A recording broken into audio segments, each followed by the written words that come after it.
جب عرب کی سرزمین پہ اللہ کے رسول حضرت محمد مصطفیٰ صلی اللہ علیہ وآلہ وسلم نے پیغام حق دیا کہ اللہ کے سوا کوئی عبادت کے قابل نہیں اور میں محمد اللہ کا رسول ہوں، تو عرب کے لوگ آپ صلی اللہ علیہ وآلہ وسلم کی توہین کرنے لگے، پتھر مارنے لگے، گستاخی کرنے لگے، مذاق اڑانے لگے۔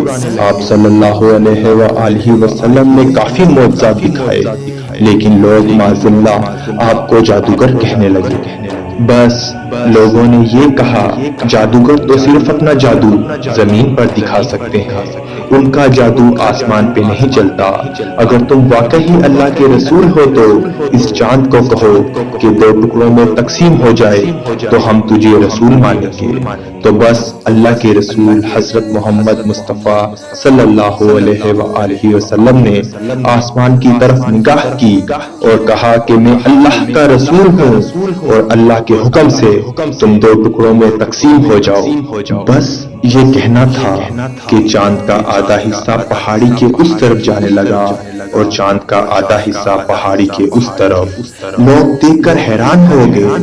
عرب کی سرزمین پہ کچھ نے آپ کی نبوت کو تسلیم کیا تو کچھ آپ کو جادوگر کہنے لگے، لیکن یہ منظر ایران کے بڑے بڑے نجومیوں نے آسمان پہ جب دیکھا کہ یہ کیا ہو گیا، چاند 2 ٹکڑوں میں تقسیم کیسے ہوا، تو نجومیوں میں جبیل اپنے تمام شاگردوں سے کہنے لگا کہ ہماری کتاب میں لکھا ہے جب آخری نبی آئے گا تو وہ چاند کو 2 ٹکڑوں میں تقسیم کرے گا اور اس کا ظہور مکے میں ہوگا۔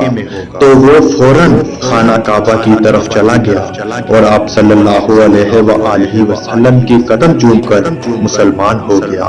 مصر کا سب سے بڑا حکیم عنان نے جب یہ منظر دیکھا تو وہ ادھر ادھر پوچھنے لگا۔ لوگوں نے کہا یقیناً زمین پہ کچھ ہوا ہے۔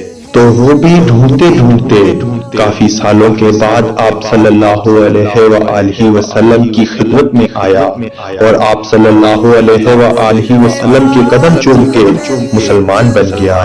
ہندوستان کے راجہ رام لال نے جب یہ منظر دیکھا تو انہوں نے اپنے نجومیوں سے پوچھا تو انہوں نے بتایا کہ ہمارے بزرگ کہتے تھے کہ اس زمین پہ عنقریب ایک ایسی شخصیت آئے گی جو سچا دھرم زمین پر پھیلائے گی، وہ بھگوان کے سب سے زیادہ قریب ہوگا اور وہ چاند کو 2 ٹکڑوں میں تقسیم کرے گا۔